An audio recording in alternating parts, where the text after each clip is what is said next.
all right? Yeah.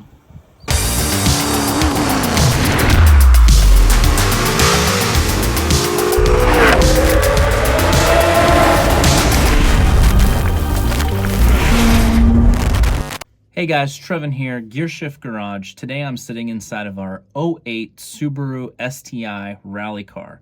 Now, it looks like an '08 Subaru STI rally car, but really on paper it is a 2013 Top Run racing car that we happened to get street legalized. We picked this thing up from Christian Arbodella out of Argentina. He imported it to the United States and had it in California listed for sale. We found it on Facebook. We wanted to get into the rally scene, so we picked it up from him and got this thing for a song. Got the entire car in a trailer load of parts, as you've seen in the other videos, parts that we're going to use for our rally this year. In 2014, this thing won in New Zealand, and Christian did really well with it. And let me tell you, this thing is not your daily streetable car. We've had nothing but issues and problems with this thing. It's a race car, right? It should be treated as a race car. First thing that happened is we get this car and we, you know, as one does, we just rod the crap out of it.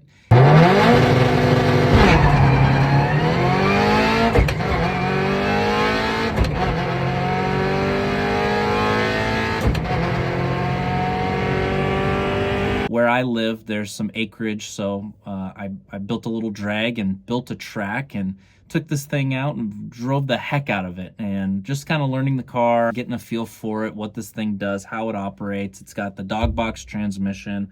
I've got differential locking control and adjustment. There's 3 different tunes built into this thing and anti-lag and everything else. And so I'm taking it out, and as a giddy little kid, I'm out there excited just trying to push this thing and see how it does. So we took it to an autocross race in Cascade, Montana, where this thing did really well. Super impressed with it. Obviously, it's a race car.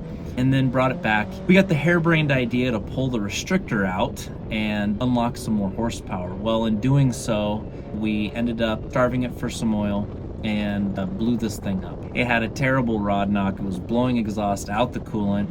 Just, this thing was not good at all.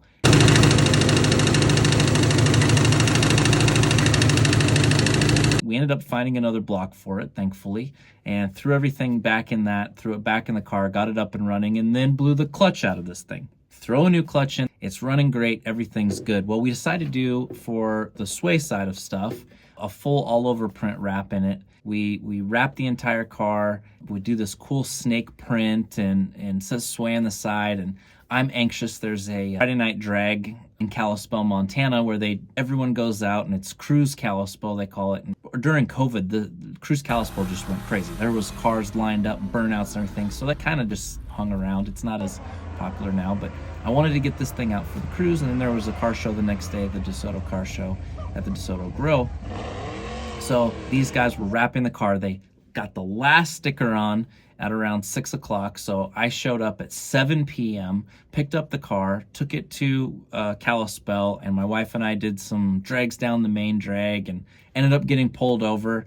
And for my wife, she's hanging out the car, taking some video, and there's just a line of cars doing the same thing.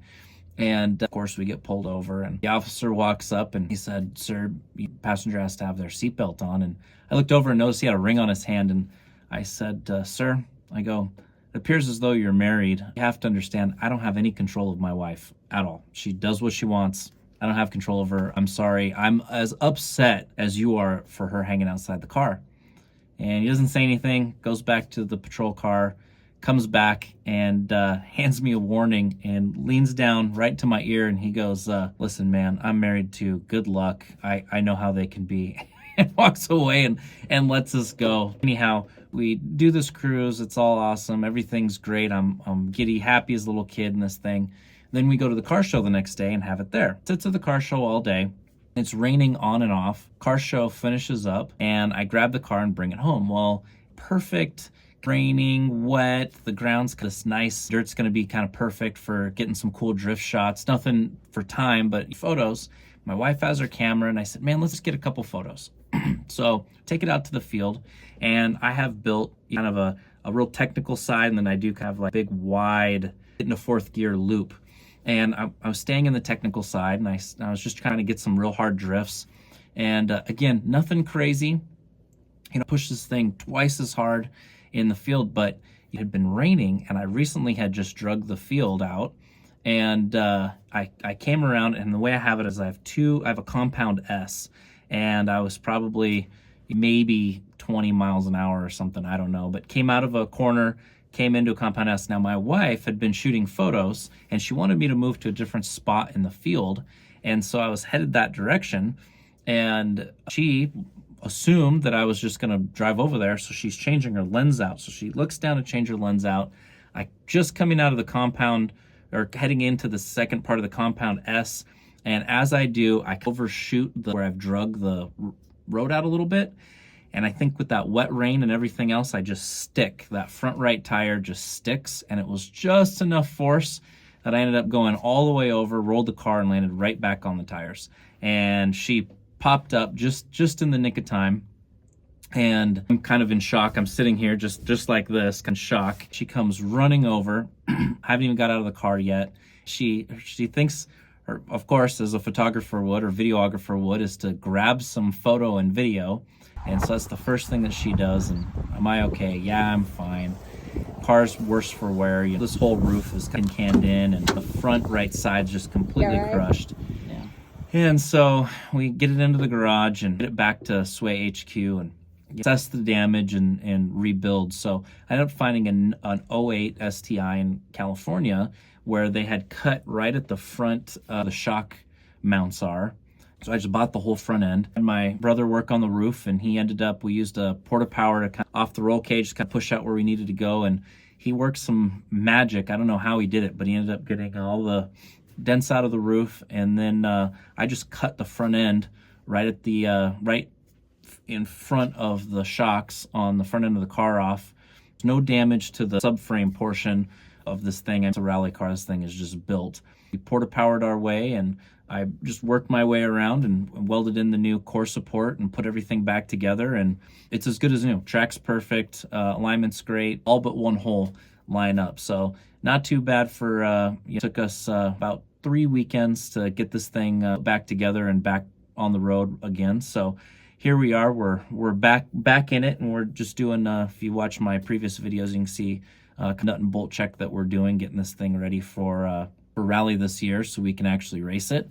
We're shooting for a Snoqualmie Falls race. It's been a super fun car. I love this thing. It's not the fastest thing, and that's something that you watched in a couple of my previous shorts.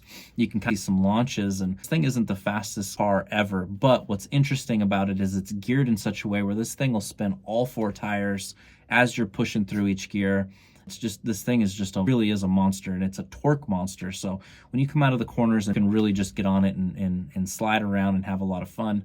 So that's kind of where we're at and what we're doing with this thing. And I'm going to keep you guys updated through the whole build, or the race side of it, keep you guys informed. And if you haven't looked already, the last, our Tuesday t-shirt was inspired from the rally car. I'm looking forward to next Tuesday's t-shirt drop, so keep sending in these ideas and submissions. If you don't know, every Tuesday I'm doing a t-shirt Tuesday built for you, by you, so send me your idea of what you'd like to see on a t-shirt. I don't care if it's a service truck, I don't care if it's a motorcycle or a weed eater. Let me know. I'm going to start getting some t-shirts out there for you guys, and then we'll just drop one every Tuesday and get a cool library of t-shirts that you guys have suggested on Gear Shift Garage's website. So check those out, follow them, subscribe, and thanks for tuning in.